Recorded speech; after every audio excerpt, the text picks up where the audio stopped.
IQ.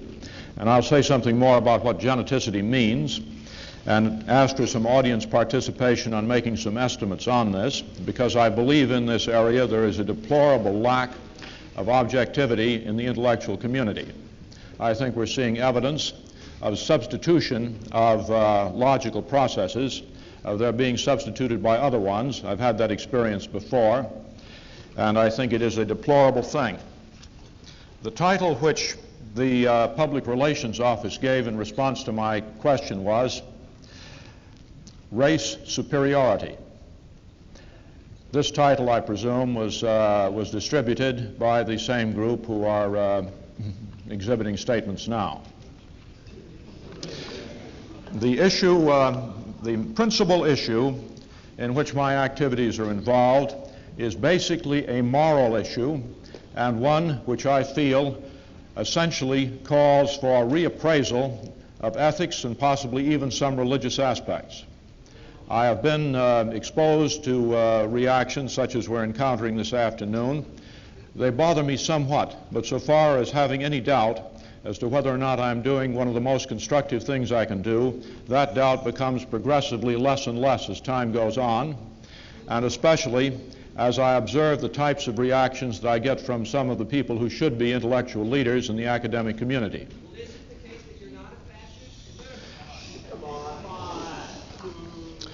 I am now going to put on the role, which I think is appropriate, and is appropriate in response to that question, of becoming a preacher.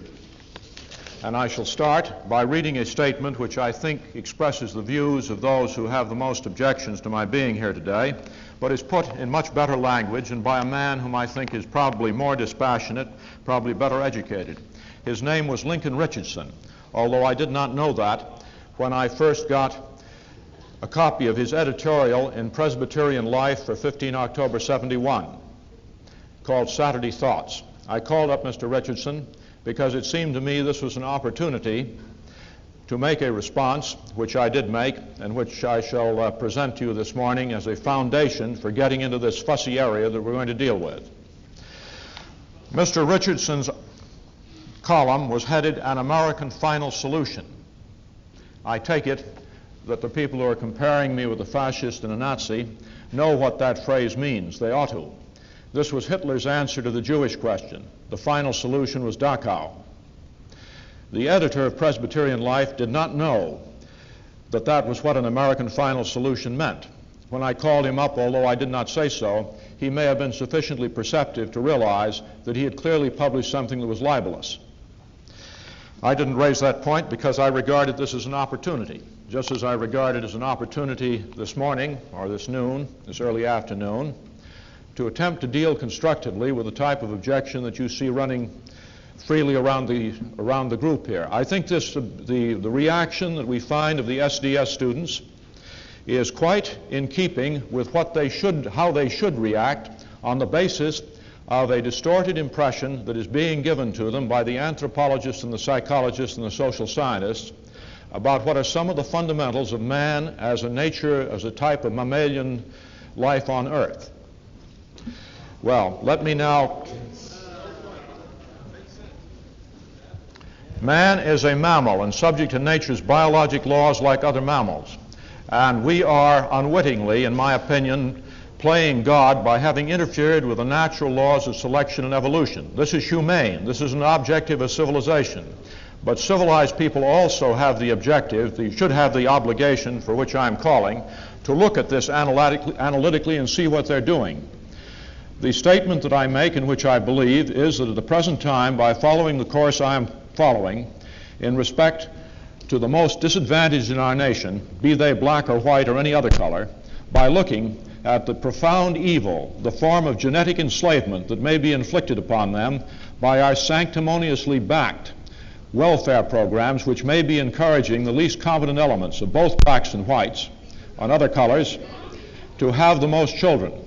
And if one understands what is the main subject of my talk today, the geneticity of IQ, that is the degree to which IQ is controlled by the genes, then one will realize that this irresponsibility on the part of our intellectuals in failing to look at this is quite at a par with the failure of the German intellectuals to look at what was happening to the Jews. I'm sure they made all sorts of excuses as to how the Jews were going home to visit their families in Poland or other places. Well, let me now come to what Mr. Richardson says about Shockley. I'm sure some of you will enjoy this. What is truly shocking about these schemes is that people who dream them up feel quite free to present them to the public without any guile. He's talking about me, you see.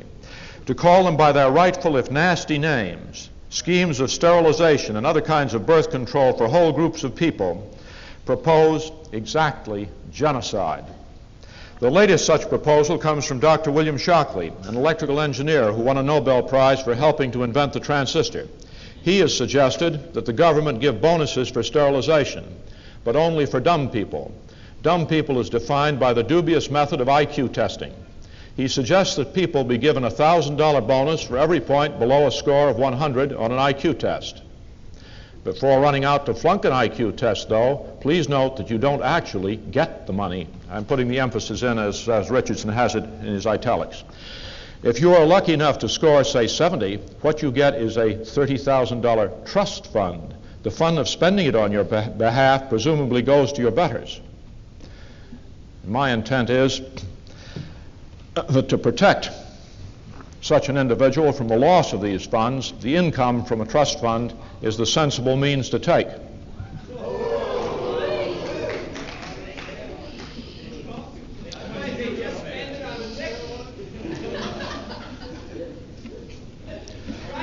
One of the last times when one of these operations, and I'm giving still a 2-to-1 chance this lecture will come off, at Wright College, I invited one of the spokesmen for the SDS up onto the stage to argue.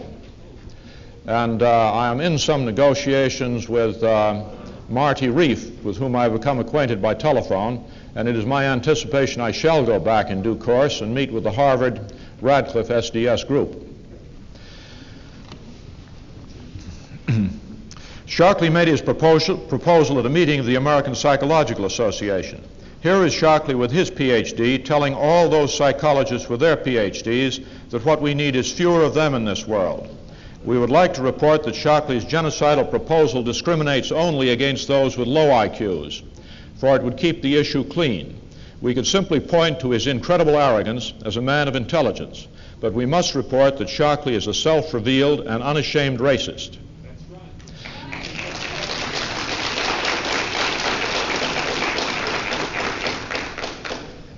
For starters, he is convinced that Negroes are less intelligent than whites, but that they benefit greatly from white genes when they are fortunate enough to inherit them. My published statement is that it is not my position that all blacks are inferior to all whites. In fact, my statistical studies show that there are many blacks superior to many whites. What they show is that in certain areas they definitely outperform whites, and if some of you want to see slides that I don't have on, that I don't plan to show during the lecture afterwards, I will show you the interesting data that shows black visual acuity in the draft board test is as if they were pushed up by 0.6 of a standard deviation in the visual acuity curve, so far as escaping bad vision, such as 20/40, 20/60, up to 2200. So far as that goes, they're definitely moved upwards in visual acuity compared to whites. As if it applied to IQ, it would be about 9 IQ points. He does not comment on whether black genes give you rhythm, make you good at singing, dancing, and sports, or make you happy-go-lucky. Mr. Richardson simply has not read my writings. I deal with some of these points. And I do find the superiority. But race aside, the suggestion that we ought to be done with the bottom half of the IQ ladder is not only outrageously arrogant, unfeeling, and dangerous, it is also simply wrong-headed. Dull people don't organize famines. They don't go to colleges and lead riots. They don't manipulate the dollar flow and stock market and gross national product from recession to inflation and back. They don't draw up elaborate bureaucratic papers that show how a country can gain a little prestige through the expenditure of only a few thousand lives. Well, so much for Mr. Richardson. I shall now come to my reply. By title, An American Final Solution, and by text, the Saturday Thoughts of October 15th, 1971 characterized me as a disciple of Hitler. His final solution was Dachau. And it is, of course, I think, obvious that the SDS is fitting into the pattern of the Nazi youth and is not replacing preconceived notions, a shutting out of the minds, and an unwillingness to look at those things for which our Constitution was set up, so that the same kind of harms can be done, or similar harms can be done by them, unless there is a return to the principles which I recall seeing over the auditorium of the University of California at Los Angeles when I went there in 1927 on the Vermont campus, then called the Southern Branch. And in front of that auditorium was a very simple statement which I hope is somewhere in an auditorium here, which is that education consists of learning to use the tools the race has found indispensable. And one of those, all races that have reached civilized status have found one of the most important tools is truth. And my title, well, Mr. Elias, there is some question in my mind as to whether this is worth continuing. And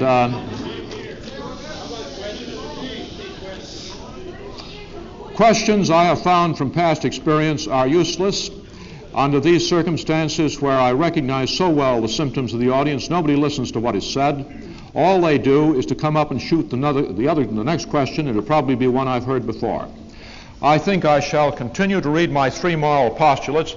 Can I have a showing of hands of people who and a reasonably vigorous waving of hands of people who want me to continue and want to hear what I have to say? Can I have a similar... May I photograph this?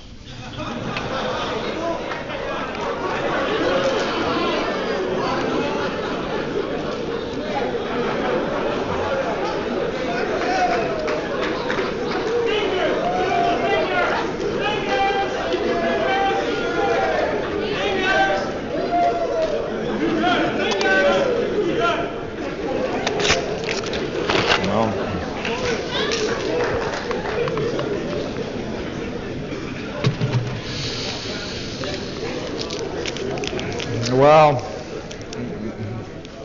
this, you realize, is a serious subject, like what are really fundamental moralities, and the type of reaction we're getting now poses the question of whether or not one is self-defeating by trying to talk about it. I turn this over in my mind. I decide I shall try anyway. The three moral postulates that I talk about in this Presbyterian Life letter that I wrote are called truth, concern, death. And the truth postulate is one that I held to be self-evident. I think it's a basic humanistic instinct. It's the thing that underlies civilizations. It means to me, the truth postulate can be put by saying the truth shall make you free, means that man has an obligation to endeavor to use his intelligence to understand and to solve such quantities as the ones I'm trying to face, human quality problems.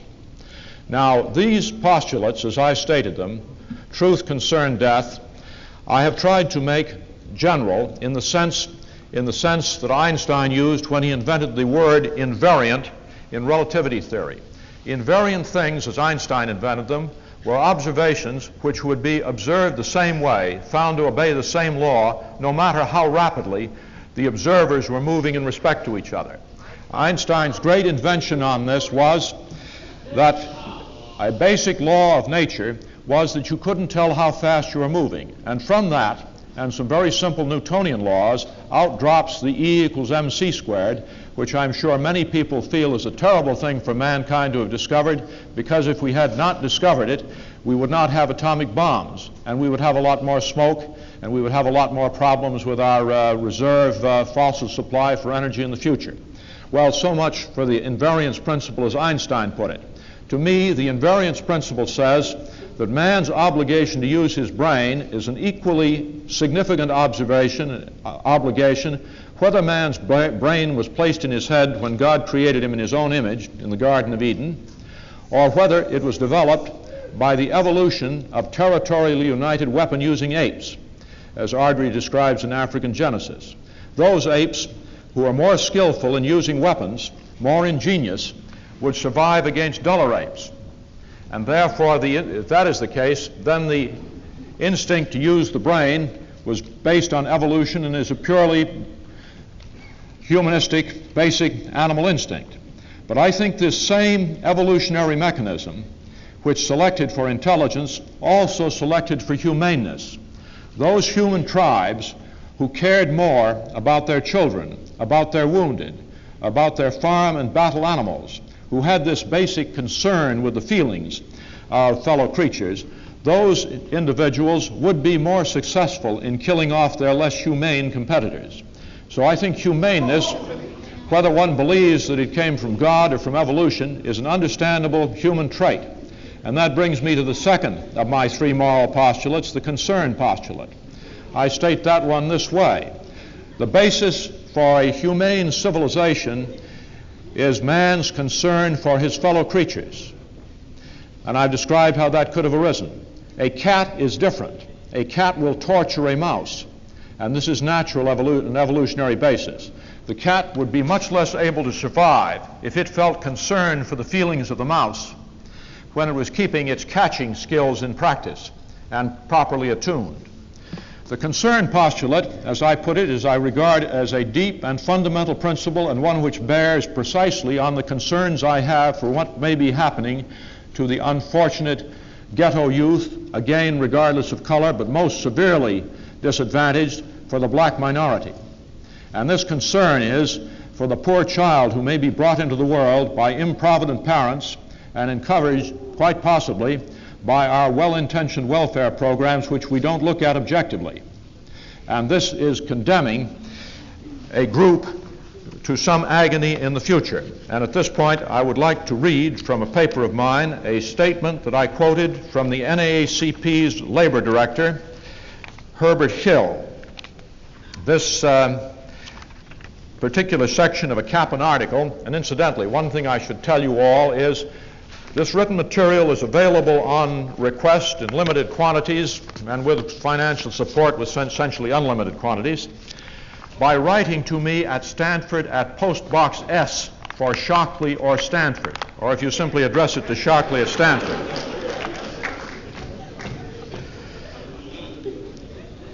Well, the NAACP's director, labor director, Herbert Hill, told the annual NAACP convention this: the rates of unemployment among black youth have now reached disaster levels, and if they continue, virtually an entire generation of ghetto youth will never enter the labor force. Their only future will be a marginal, alienated existence, separate and unusual within American society. Mr. Hill's concern, I now quote from my article, is concern concern over black unhappiness is supported by a Gallup poll of 1,517 adults. Very happy was the response of 46% of whites, but only 20% of non-whites.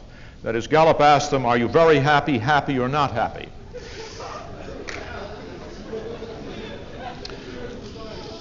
I dare say the same laugh would come up if one said that the mole of the gram atom is defined as 603 times 10 to the 23rd atoms. And the basis for this is, which they will certainly not be able to answer if they've taken any, nor will most of the chemists. The basis for this is one chose the edge of the centimeter to be at the length it has, so that it can, and that defines 1 gram of water. If the centimeter had been different, it would not have been 606 times 10 to the 23rd. But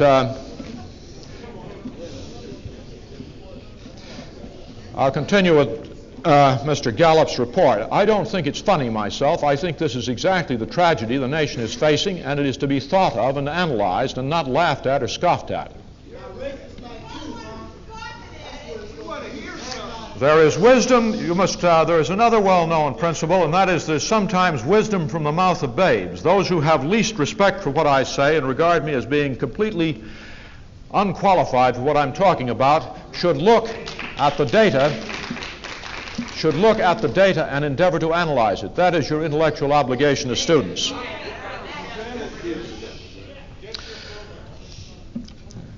But Gallup examined 1,517 adults. Very happy was the response of 46% of whites, but of only 20% of non-whites. That is, the ratio of those who thought they were very happy was 2 to 1, almost 2.5 to 1 for whites. Not happy percentages were 5% for whites and 12% for blacks.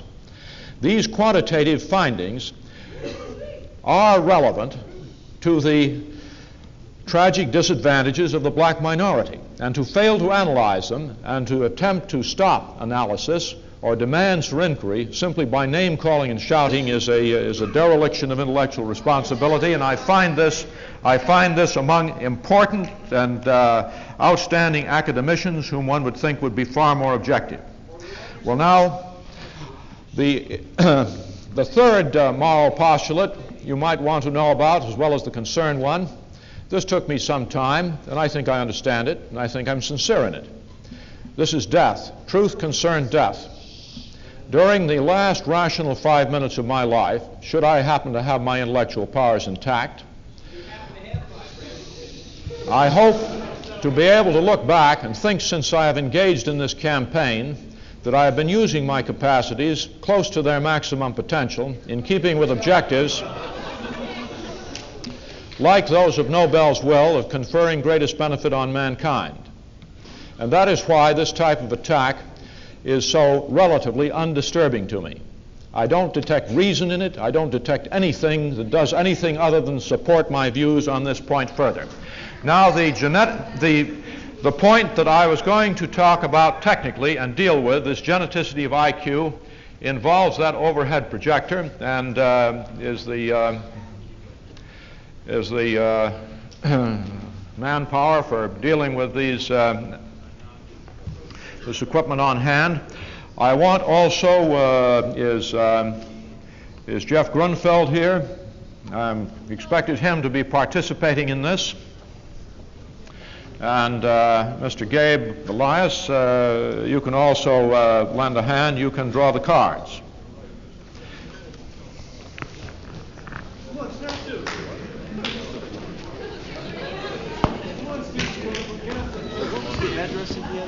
Post Box S. At Stanford? At Stanford. Or simply Shockley at Stanford will do it. Are you going to show your slides?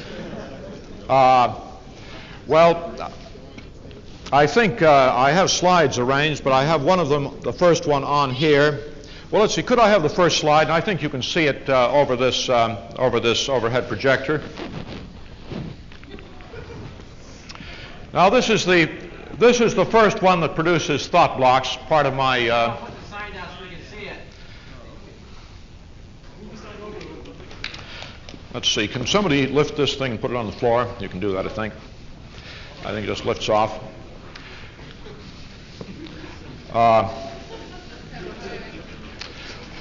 I'm not sure that the hand showing means anything in this group, but I'll do it again anyway, but I don't think it's worth trying to photograph.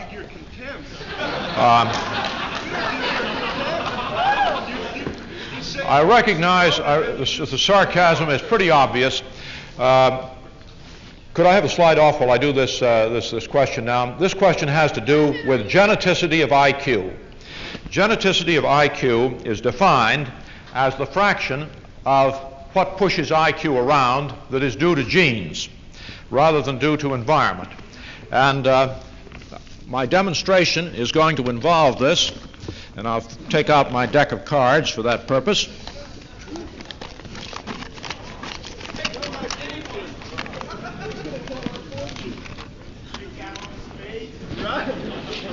We are later going to produce artificial individuals with this deck of cards, which has numbers on them rather than card faces. And if one draws 5 cards here, that represents accurately the way these cards are set up. It represents accurately the way IQ is distributed. That is, these cards are set up to give a normal distribution if you draw 5 cards with a standard deviation of 15. And that's how much typical populations spread their IQs out around 100. And we're going to look into the question later on of whether it is reasonable to say that 3 of those 5 cards should be attributed to genes, or 2 of those 5 cards should be attributed to genes and pushing the IQ around, and the other 3 to environment or other factors, and so on. Now, I'd like to ask how many people, in terms of their education or any other viewpoints they have, for white Caucasians, which is the group I'm going to talk about, how much of whatever pushes IQ around is genetic and how much is environmental? And I'm going to give three choices. A choice of how much are genes, how much are environment, or other things. I'm going to give three choices. Those who think that the genes do 33% of it, or range from 0 to 33, those who do from 33 to 67, and those who think is higher than that, and genes are really much more than half. They're somewhere between 67 and 100%. Could I have the showing of hands of people who believe genes are 33 or less % of the story for white Caucasians and pushing IQ around? Well, this is a rather small group. I would say about 5% maybe or less is down in that range. How about the 33 to 67 range? Well, this is still very small. How about the 67 to 100%? Well, that's about 1. One of my standard questions I ask under these circumstances, could I have a showing of hands of the people who can't hear me? IQ tests. I am talking now about IQ tests. The second question of what do IQ tests have to do with things? Sir, you're asking us to defend your theory. I'm not asking you to defend my theory. I'm asking you, you know there is something called IQ. You may disagree with it, but nevertheless it exists as a measured thing.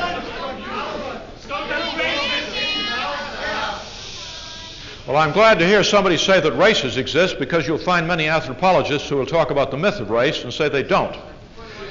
Well, both things exist. And there's also raceology.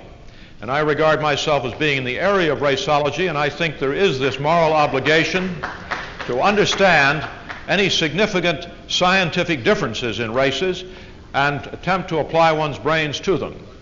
Well, question period has been going on, and it's indistinguishable from what else is going on. Now then, I now will repeat this question regarding the relative importance of IQ versus the relative control of genes and environment and IQ. We're going to be talking about it later on for a certain group of Caucasians. And that's why we're going to be the main thesis of the main subject of the talk. How many think the genes have less than 33% of the effect on what pushes IQ score around? Well, this is of the order of 5%. How many think it has between 33 and 67%? That's about the same, maybe 5%. How many think it has more than 67, between 67 and 100?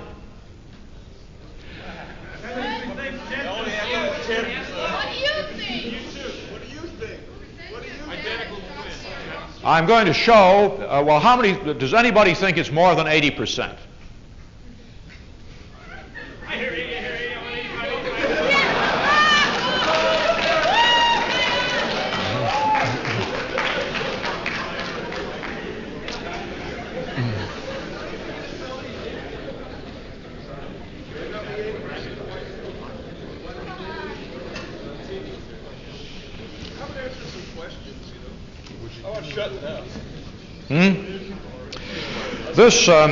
The audience response here leads me to feel there's practically no chance of my... How many people don't know? That's a fourth option. And that's what most of us fall into. How many people don't? Now that is that comment I welcome very much. This is something I missed, and it's a good comment, and I buy it thoroughly. I hope you mean it as I received it. Could I ask you, do you really mean that sincerely, or are you... We don't have preconceived notions. Well, Scientists, huh? all right. Well, then how many of you, I'll ask this, how many of you have no notion as to what the answer to my question is, really? How many of you are interested in a reasoning and analysis as to how one comes to a conclusion? Well, that's the biggest showing of hands, and I am encouraged, and I thank you because I must say I was turning it over in my head then. that this might be a hopeless enough operation, so there's just really no point in continuing. But, all right, now could we have the overhead projector in the center?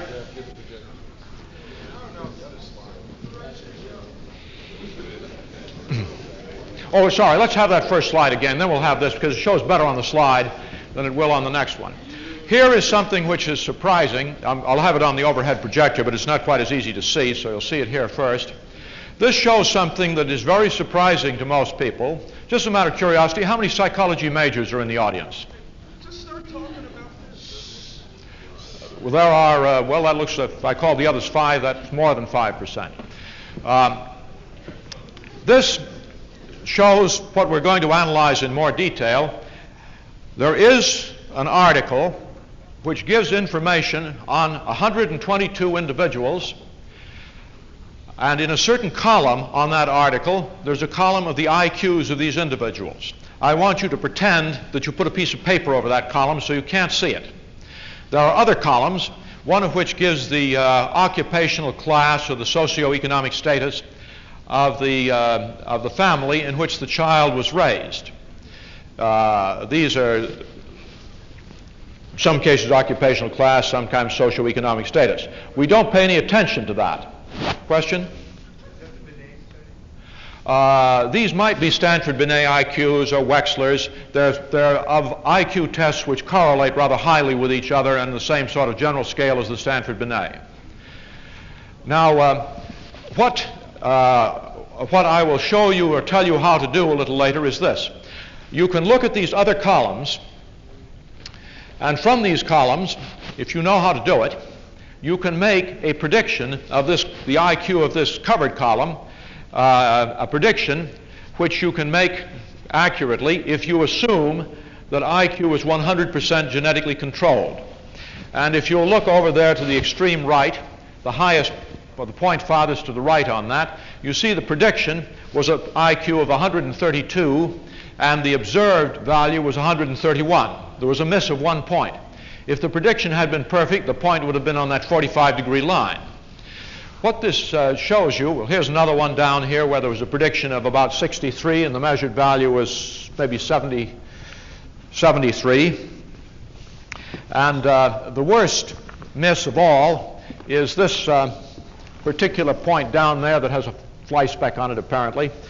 At 100, and predicted 116, measured 94. That happens to be a very famous prediction failure about which many of you probably heard. Now then, at this point, well, what you see is the range of predictions, and actually the range of observations, range all the way from a little below 70 to a little above 130, a swing of about 60 points. I'll tell you also, if you look at these points carefully and count them, you will find that only about 1/3 of the points are missed by more than 8.5 points. And that means the prediction is pretty good. Now I would welcome a few questions on this. What's the correlation? Can the same results be achieved if instead of assuming 100% genetic control, if you assume 100% environmental control in the sense of that the IQ of the parents, what you're plotting on the graph there on the x-coordinate is the correlation between the IQ of the parents, the natural parents, and the IQ of the children. That's a good You can't assume it's 100% genetic. There are several different possible assumptions you can make. Each would lead to that same prediction. No, that's a good suggestion, but actually quantitatively it's wrong. If you did do this with the, it's not done that way. If you did do this with the IQ of the parents, the predictions would be nowhere nearly so good. The miss would be much bigger. No, it's done another way. Other question? How is it done? This is my first evidence of thought block. There is only one way it can be done, and every psychology major, and probably 3/4 of the rest of everyone in the audience knows what that one way is. And yet, when it's presented in this context, the thought block occurs. This is a consequence of the research taboos, so that you don't recognize it. Now, at this point, just for fun, how many? There are probably, typically in a group of this size, there will probably be the order of 4 or 5 people, maybe not that many now, who actually know for sure how this is done. Some of them may have read my paper or other papers, and I just like to, for fun, I don't want you to say, because I'd like to use my pedagogy on this for a few moments longer. How many of you think you really know the only way it could be done? Could you put your hand up and wave it? How could one possibly make that prediction that accurately? Anybody know? You think you know? Well, and there really is only one way, isn't it?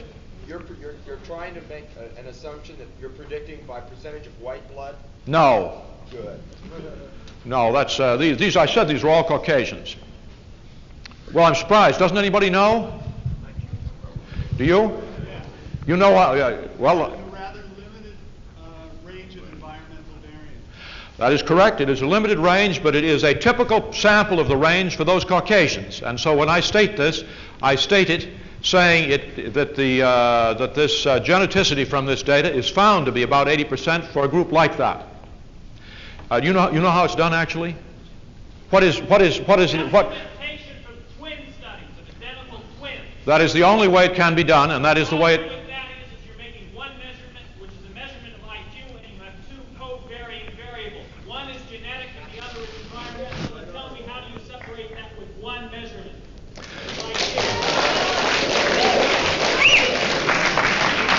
I'm glad you asked that question. May we have the overhead projector in the middle of the stage now? We'll go to the overhead projector. That's exactly how it's done.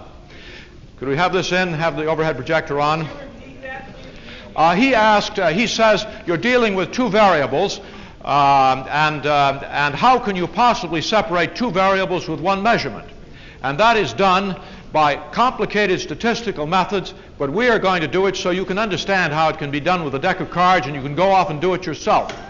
The last time I spoke to a college audience on this, actually I had one of our office helpers do this presentation with the cards. She had the initiative to do it in her own biology class. After she had finished, she couldn't answer all of the questions. She couldn't answer the things about how you make the normal distribution on the cards, but the rest of it she did quite well. I explained that her biology class was in the 10th grade in the Los Altos High School. So this is the level at which it's possible to do this. Could I have you and Gabe and Jeff up here?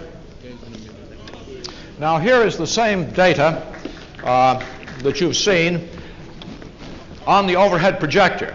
But now we are going to make a set of twins, and we are going to make them. We'll make a few so you can get the idea, and then I'll show you what happens if you were to do 122.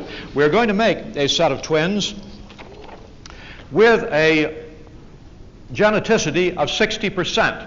That is, 3 of whatever it is that pushes their IQ around, they're going to have in common, and 2 they're going to have separately. And here is the deck of cards. So you aren't, but you're part of the.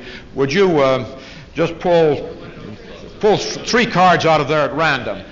Actually, I can use 3 people or so here. I'd just as soon get my cards back.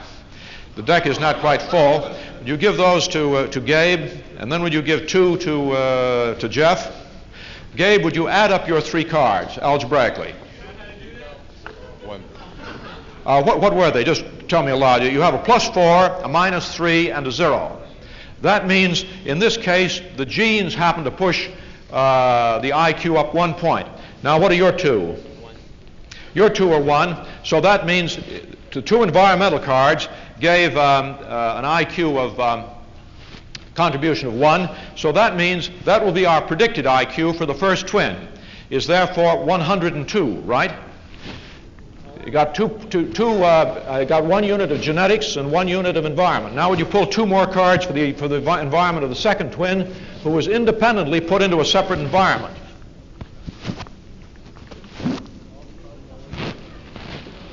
What do you get there? What you get -3. -3. 7 -10 plus 7 is -3. So that means one of them was 102. The predicted one was 102, and the other one was -3, 107. That would put it there. So that represents what would have happened by this one chance shake of the genetic dice cup and the environmental placing. Now would you please repeat? You want 3 more? 3 more. 3 more and 2 and 2. Are you getting the idea? Is this making sense? You see, what we're artificially doing is saying that these things which push IQ around, 3 of those units the twins have in common. That's the genes. One of them gets 2 units, and the other one gets a different 2 units of push, which would be the case, which would be what you should have if genes are accounting for 60% of the story and environment of 40%. All right, what did you get for your 3 this time? You got 3. I got 0. You got 0. And a 0. So we got 0 for the genes on that one, and what did you get for the 2 environment? -9. And the other 2? -4. Now would you pick up another, do this thing again, shuffle them up a bit. So this means the first twin was an IQ of 91, so that means that we'd have been predicting 9 points below the 100, or 91, and the second one ended up 96. So we have 91, that is here, and 96 is there. You see, we are now making up random sets of genes, random sets of environments, but with a ratio of 60% geneticity. Is this? Where do you get that ratio? What we're doing is going to do this by trial and error, you see. We could try 60% geneticity, 40% geneticity, 80% geneticity, 100% geneticity. How would we do this if we were going to try for 100% geneticity? Can you guess? That's right, and they both get the same. And where would the points fall if you did that? Right, on the line. So what we're doing is by trial and error finding out what geneticity will best fit the actual data, which you've seen. Yes? Excuse me, I take it that you're taking environmental factors of IQ and genetic factors of IQ as being undetermined variables, and you're trying to, on a process of mathematical chance or statistics, to determine which is where. That is correct. What he said was you're taking genes and IQ as unknown variables, or really more precisely the amount, the relative contributions as unknown variables, and then we're putting them together by chance to find what fits best. That's exactly what we're doing, and the mathematical name for this is analysis of variance, and you get involved with covariance and correlation coefficients, and then the professionals may tend to snow you on this, and you don't know whether to believe it or not. But my point is, you can do this with a deck of cards, and you could have done it equally well by flipping coins and assigning, say, 15, using 100 coins and assigning them the same ratio. Yeah, but then you're talking about a mathematical distribution which might not necessarily correspond to what's realistically there. But the fitting of a real phenomenon with mathematics is one of the standard tools, of course, of a theoretical science. And it doesn't necessarily show that the answer is always right. But if it gets to the state where one can reliably predict and reliably sort out, then one may have made a theory which is usable, even if it weren't true. It might be usable for engineering applications. Dr. Shockley, you're making a correlation there, which means you can predict from your assumed 100% genetic control to the actual observed IQ. Yes. By making a correlation, you can only predict. How do you infer the causation? Well, we know that the identical twins have the same genes. What we're finding out is how much of what pushes the IQ around is not common to the two, and that we're finding out by the deck of cards. And what is not common to the two are the different environments in which they're raised. And most monozygotic twins, white twins, when they're separated, are not put in different environments that you are attempting. that's a separate slide, and I can deal with that point if I have time. But this, that's about the 4th slide further on, is an analysis of that in terms of Sir Cyril Burt's data. And that argument that the commonness of the environment is what controls it simply does not stand up. But I can't answer that one now. Have we got another pair of twins here so you can get... by the way, do you see how this is going? Does it make sense? It depends on how open the mind is. We've been talking now for 56 minutes. I would say it's about 25 minutes of continuous lecture. Well, in any event, I'm not going to quarrel with you with numbers, nor am I going to quarrel with you about the way you play card games. My question is instead, I'm sorry, but I have the floor, and I'm going to continue this, and if your question bears on this, I'll deal with it. We didn't interrupt you. Let's have our question and answer period before the hour is up. My question is this. 50 minutes. My question is this. We've been talking about what pushes IQ around, and we've been allowing you to play games with an assumption that IQ and intelligence are closely related. In fact, tests show that intelligence is not the most important factor. Your tests? You can have me like that's fine. I don't have a microphone, but I'll keep asking the question. While he's talking, will you just run the slides through slowly, one by one? My question is this. I want you to comment on a particular test by which some 30 or so children were given a test that was essentially meaningless. Certain children were picked at... This is the Rosenthal-Jacobson Pygmalion in the Classroom study, is it not? Okay. I know it's The answer to the question is that's been one of the most abused and criticized studies that's appeared in psychology. Read Thorndike on it, read Jensen on it, read Kronbach on it. Can I ask you a question? If you let him ask the question, there won't be any trouble. I'll answer it, and then we can go on. I've read Kronbach, and I've read Jensen, and I've read maybe not your complete works, but enough of them. Now my question now, and for those other people in the audience who want to know about the question, I want to describe the test, and I want him to comment on the test. Now the test was this: a test was administered to students, not high school students. Students were and certain students were picked at random, and the teachers were told that these students were going to receive a dramatic rise in IQ. The effect of that was to create an attitude toward those students in the minds of teachers that was extremely favorable. Those students were given special attention. Those students received IQ ranges which on the average were above the difference that this fellow talks about as being among racial groups. Now the question, 27 points. Now you don't get that result by shuffling cards and playing a card game. Now the question is, and the point of this whole study is that the key thing in intelligence, in how you do an intelligence test, and there are about 7 or 8 other studies that I could cite, is motivation first. They found that in tests where kids get to know the person who's giving the test, IQs go up higher. Now these have nothing to do with genetics. And the point about what this fellow is trying to do is to create an attitude in the minds of teachers all over the country which will enable them and put them in a position of viewing test scores lower on certain kinds of children, like black, working class, ghetto children. What's your question? The question is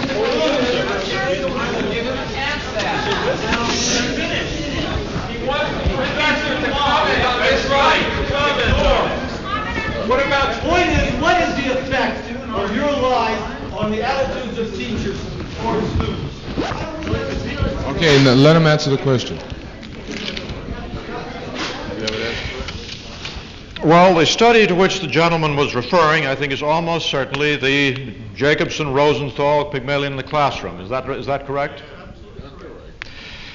And you think that Thorndike's objection to this is unsound? Thorndike, examining the tables in this study, finds that the purported results in this book, Pygmalion in the Classroom, simply could not have occurred under the circumstances which the authors claimed they occurred. That is, the rises which they had would have been possible in terms of the end scores which they reported only if the students had been essentially in a moron group to begin with. And the study reports them as not being that. Thorndike says that when, that is the two, he did not ask one question, but two questions. One question was, what about this study? And the second question was, based on the assumption that this study is sound, what evil will you do by what you are talking about, by the ideas that you plant?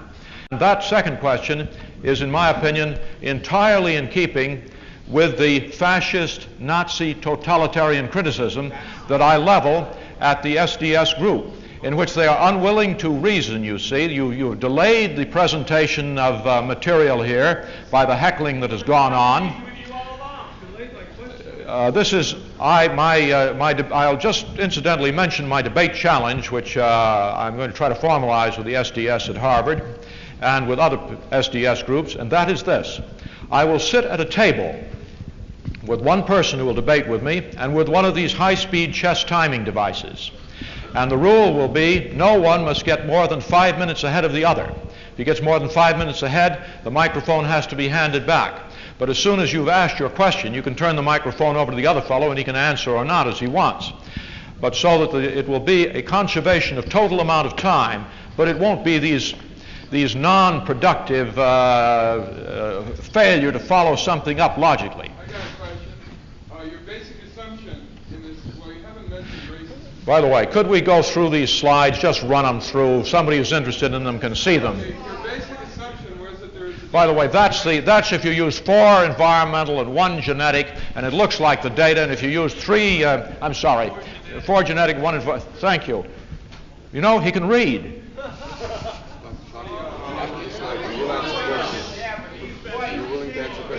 I'm willing to respond. By the way, Mr. Gable-Eyes, I don't say I answer questions. I respond to questions. There's some questions that I certainly find unanswerable. If you give him a chance to go through the slides, we will have a question-answer period followed. May I? Okay. May the black gentleman have the floor? Yes, of course. If you remember me, and I remember the symposium we were 15 years ago with Dr. Du Bois at the University of Pennsylvania. 15 years ago? Right. Reason why I asked. I don't remember such a. That would be 1957. Right. Was this? Well, maybe he was there. Was Lashley there? We were all there, and if you remember, I just want to ask you one thing. I know the young men quite simply made the statement you've been playing statistical games here, using quantitative analysis through certain variables, not even mentioning those intervening variables. But the only thing what I'm saying is that, as you know, Dr. Du Bois died. He was ran out of his country and so forth since that time. How is it you're still here? Well, I will respond by saying I'm here because I understood I was going to come to the University of California at Los Angeles to speak on geneticity of IQ, Right. and not on other subjects. But I don't remember this. Why I ask you this because you knew Dr. Du Bois, so did I. I don't recall this meeting, and I think I would. What was the occasion of this? The occasion was the time was the dealing with the anthropological study there. No, this is almost impossible because my serious interest in this came in 1965, Yes, and not that early. You were there with, from the University of Pennsylvania at the same time in Philadelphia.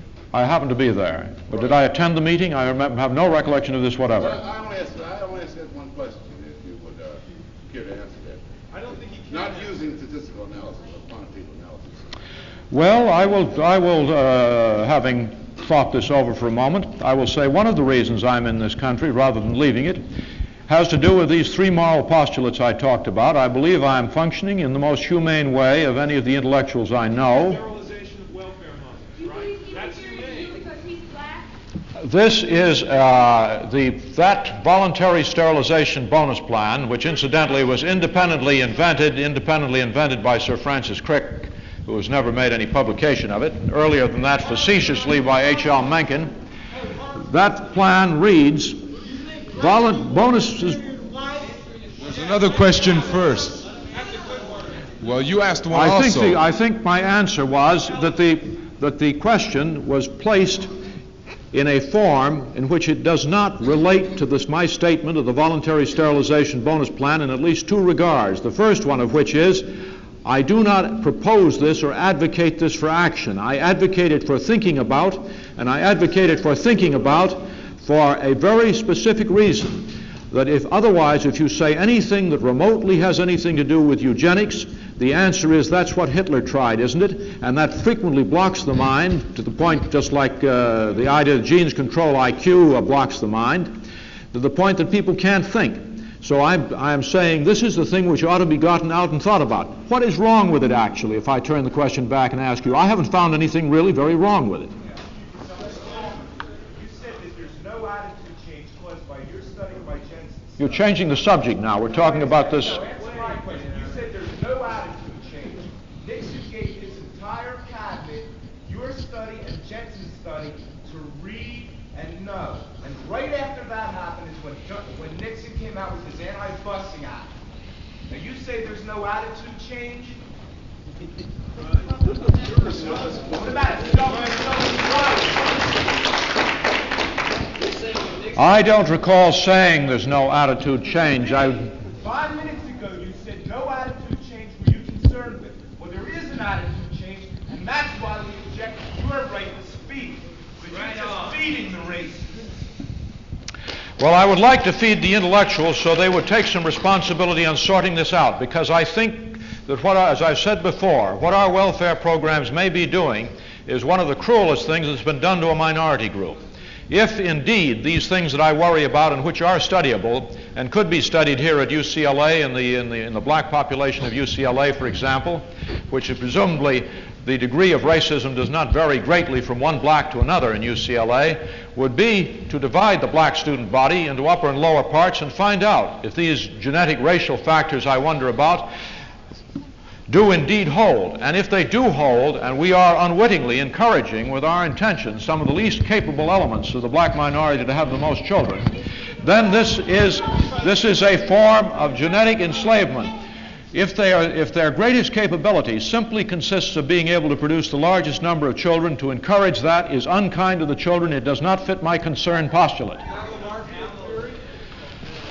I'm not an expert on Lamarckian theory. What's the cutoff point? What's the lowest IQ we can tolerate without sterilization? This was voluntary, and the person with a low IQ, but with determination and a love for children and someone to support him, this kind of person would certainly not take the bonus. So this is not compulsory. Sir, as you know, any system can be built on false pretenses. As an example, you can build a system out of a postulate such as E equals MC cubed, although the results of that system may be completely false. The system can be worked out, can be determined. Now, you have said a lot about IQ. In fact, as far as I can tell, IQ is one of the basic... Next, this slide here is one of the telling slides that happens to be relevant. Hold that slide. So what I was saying is that IQ is one of the bases of your whole theory. Now, what I'm saying is, what I believe is that you have not, to me, proved that IQ is an accurate evaluation of intelligence. And without that proof, sir, your entire theory is false and is untrue.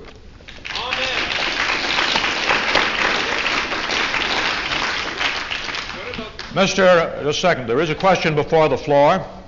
And Mr. Elias, you've been saying answer his questions. Would you mind stepping to the microphone and stating that question for me? I don't know what it was. Will you ascertain the question? How's that going to help you answering? The question does not make sense to me. Your remark on it didn't make sense.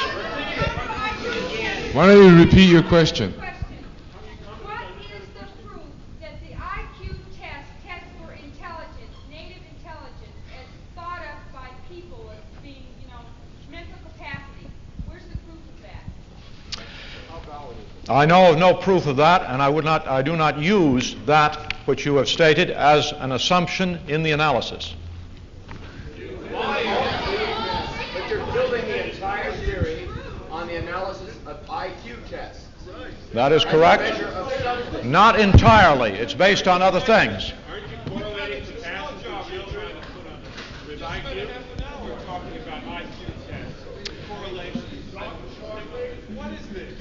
I can comment on this, but you don't want to hear comments. You want to phrase your own questions your own way. You want me to tell you this one? All right. I will deal with IQ tests. That would have been my second point. The first is IQ test scores are genetically controlled 80%. That's the first analysis. It does not say whether IQ means a damn thing. It's independent of that. I'm going to come to the second point now. Let him finish. I am going to finish the question. See, this is exactly the business I'm saying, why I want to do this chess timer. Because you don't have a chance to deal with one question. Nobody gives a damn whether you answer that question. They just want to shoot at you with the next one. Now, the question I am addressing myself to is, what about IQ? IQ, so what? Now, I take it that is a reasonable question. IQ, so what, is a reasonable question to answer in respect to these questions that I've asked. I would like to have a showing of hands of people who feel it is reasonable and want me to try to answer it. How many people don't want me to answer it, want to go on to something else? I don't get chances. You people would stop, if you'd stop interrupting him, he'd answer the question. Every time you ask a question, somebody interrupts with another question. How can he answer one when there's someone else talking? You want to ask a question, he's here. Give him a chance. There you go again. How are we voting to make him answer the question? Why don't you shut up and let him answer it? There's enough people here that want to hear him. You're the one that asked the question. Let him answer it.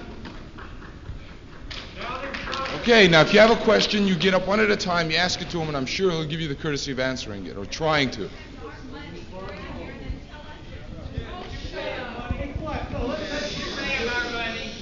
Don't let him off the hook.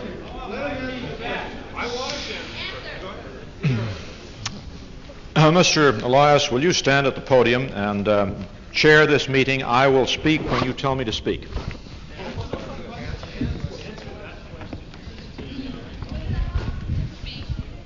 Okay. Did you hear the question before? Yes, I've heard the question. Would you please answer that question, if you can? I can't answer that question. I can speak on the topic I mentioned. It is relevant to the question. Well, our time is running out, Dr. Shockley, and the students here are interested in a question and answer period. We were wondering, would you please give the students here a courtesy of letting them ask you a few questions for about 10 minutes and you answering those questions before our program runs out? Mr. Elias, at this point I am unsatisfied with your chairmanship. The question was...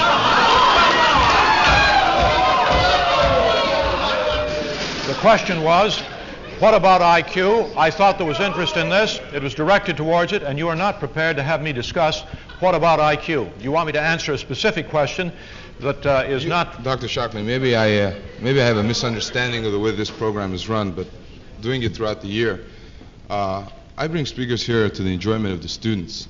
And any person that gets up on this podium is here to answer questions from the students. Will you ask the question to me yourself then, and I will try to answer it.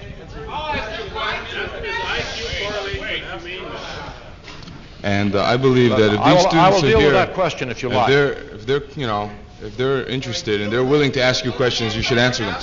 Now, if you people are going to be loud, there's no point to it, and we'll stop it. But if you are interested and you're willing to ask questions one at a time, we will try to go on with the program for a little bit longer.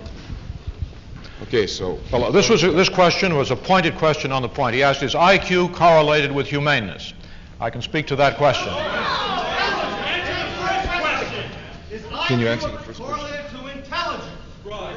Is IQ. I do not know how to define intelligence unambiguously. I do not attempt to correlate IQ with an abstract concept of intelligence. Okay, next question. That's it for the question. Next question. There's a gentleman waiting right there. Based on that, which is the whole assumption about this genetic environmental nonsense, is that IQ measures intelligence.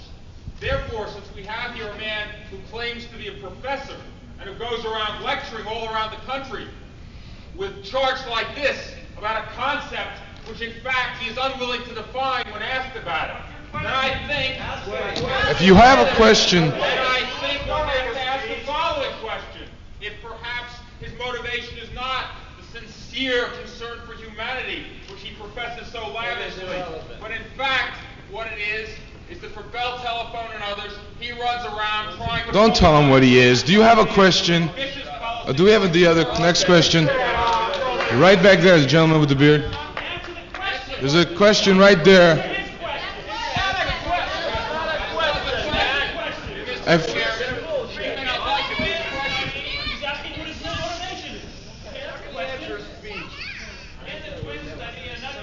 Go ahead. Do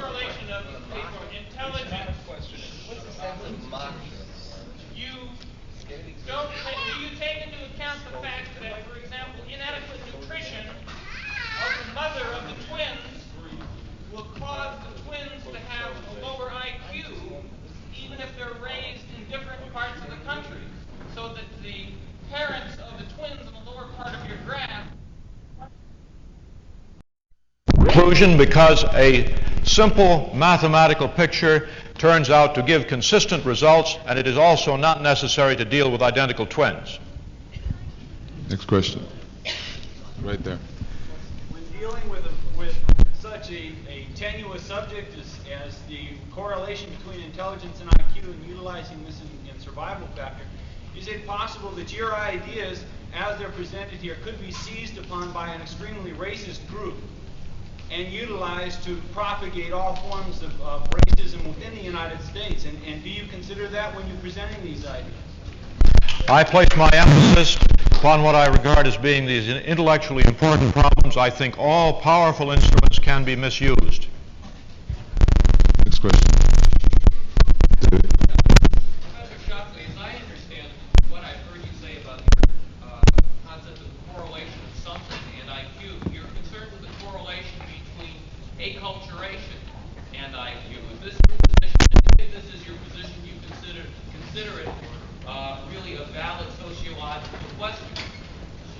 I consider it as a valid sociological conclusion to conclude that what is measured by IQ is correlated with other estimable human behavior traits of a wide variety of kinds, with correlation coefficients varying from about 0.3 to 0.5. This particular one here is about 0.7, and that's the IQ of the children as correlated with the IQ, well, not correlated with the IQ, but it leads to that from this data for the children of the term and gifted group. Question over there.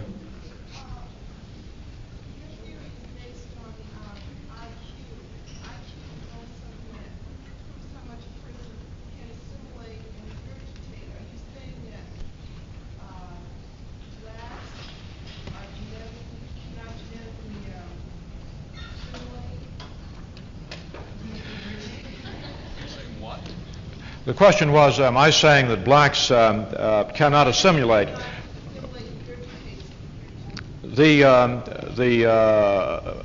One of the important items in the studies which I've done on racial differences involves correlation of capacities, different kinds of capacities, particularly in the Coleman study, of different abilities between blacks and whites.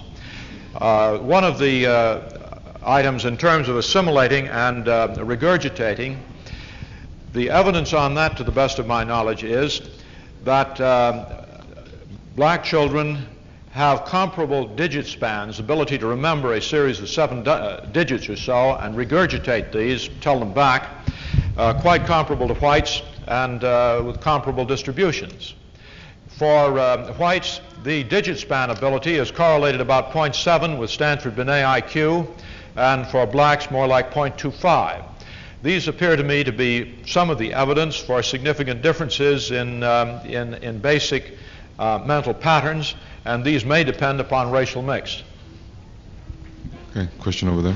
Yeah, can you go back about the 2 slides? Because the blue slide up there with 3 statements on it, but my question pertains to that. That kind of passed quickly. Could you do that, please? The blue slide. If that slide is going to be shown, that's a part of the lecture, and I would like to, before it's put on, make some remarks about it. Is that all right with you? Okay. I would like to say this slide is a slide which has to do with whether or not an audience believes in evolution. And the slide, by the way, how many did you actually read it? Anybody read it? You did, yeah.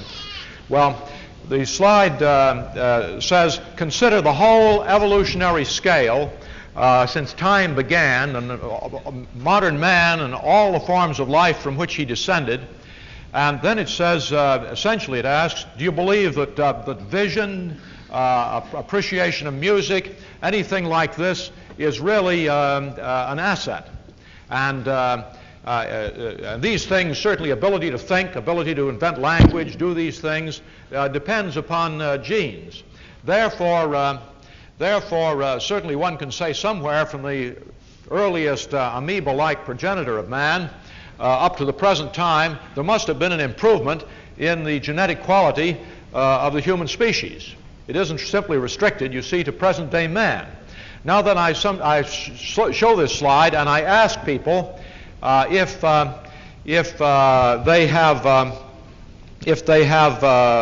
they will take a position of whether they agree with this. Now, so I would like now to ask people who did not read this slide before, please to read it and see if they don't feel the correct answer is inevitably yes. There must have been an improvement in genetic quality of a meaningful sort, such as ability to see, to have color vision and so on, which must have come somewhere, and understand music. Now, the people who did not read the slide as it went through before, could I have a showing of hands of how many agree with it, if anyone? How many disagree with it who did not read it before? I see no one who having heard my explanation, disagrees. Now then, what is your reaction? My question is, if we're talking about the genetic development of man, what happened with the development of the African nations, the early period of modern era, when they were far superior to the European nations, and were in fact superior until they were defeated by the European nations for imperialistic purposes and economic purposes, and brought here to be cotton pickers. I question the accuracy of the historical data. It's not an area of my expertise, but what data I have run into does not agree with the premises of your question. All right, then let me finish. I taught in an elementary school for 4 years with black students, and one of the really important things that we started to study was the black history. And it certainly seemed and verified that the development of the black nations, the black empires, and the University of Timbuktu was so highly developed that the European nations couldn't even understand what the hell was going on in Africa at the time. Might I ask, in that study, did you find out if these nations, at the time they reached the peak of their civilization, developed extensive welfare programs? The Greeks, the Romans, they didn't need them. You're interrupting again. If you want to continue. Not an area of my expertise, not a subject on which I would take my comments very seriously. Can I send you a book list to read then? I use methods of research which I found valuable in the past in operations research during World War II, which involves applying certain statistical capacities in areas of subject matter that may be strange. If these books fit in that way, I may be able to use them. Otherwise, they might not be useful to me. Gentleman way back there. There are many factors in the environment which the human animal must deal with to survive, only one of which is intelligence. It seems that the assumptions you go by in your studies are all based on the fact that man must have high intelligence to survive well in our society. Well, what about the other factors that influence his survival and his happiness, such as compassion and generosity? Don't those affect his success as in survival? And has your studies taken these into account at all? My studies take these into account, especially in the direction related to the question that was raised here a long time ago of is humaneness correlated with IQ? The study of the term and gifted group, who were picked so as to be about 3 standard deviations, average IQ of 151, above the average of the population, shows that in all sorts of measures, of which that slide with the IQ distribution of the children is one, another one is the earned income, another one is the relatively small incidence of alcoholism, smaller incidence of divorces, and so on. Humaneness per se, I don't know. In terms of adopting children, they did adopt children, and the adopted children did very well, but nowhere nearly as well as the natural children. All of these things indicate to me that the sorts of factors you are talking about are correlated with IQ. I don't know how you measure these. IQ is the easiest one to measure, and in this regard, it is something like the clinical thermometer. It tells you something, it gives you signals, but you don't diagnose a man simply by his temperature. There may be nothing wrong except he's been too long in a sauna bath. I'm really sorry the time is up. We really went over time, and we did have a question and answer period, so goodbye. I'm sorry, you know. I would like to answer this blue-shirted question here because he didn't get a fair deal a while ago. Go ahead. What I gather from this is that we sort of should revert to, some sort of formalized law of the jungle. I mean, in selecting out the lower types, the inferiors on whatever basis so that the species can survive and prosper. Now, mightn't you argue against penicillin on that same basis, that the most resistant species? I mean, nobody gets administered drugs, and then the best ones survive, and a lot of other so-called So I repeat the question. The question was the sort of thing I'm talking about.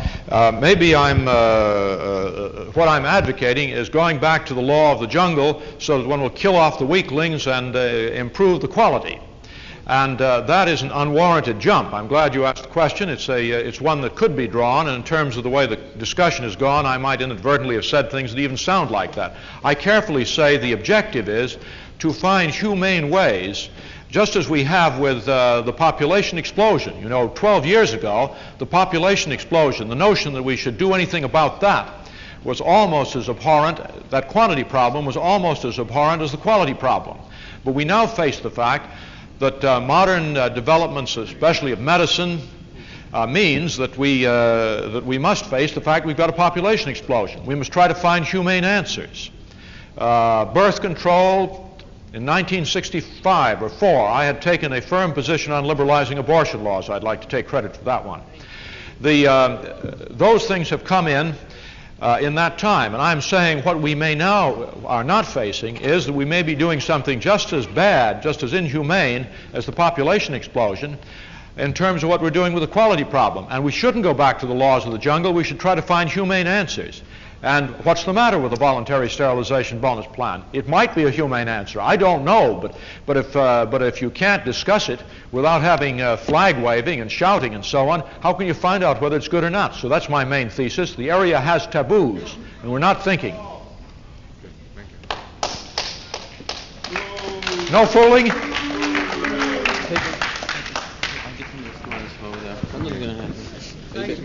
Thank you very much for coming. I really enjoyed listening to what you said when you were able to talk.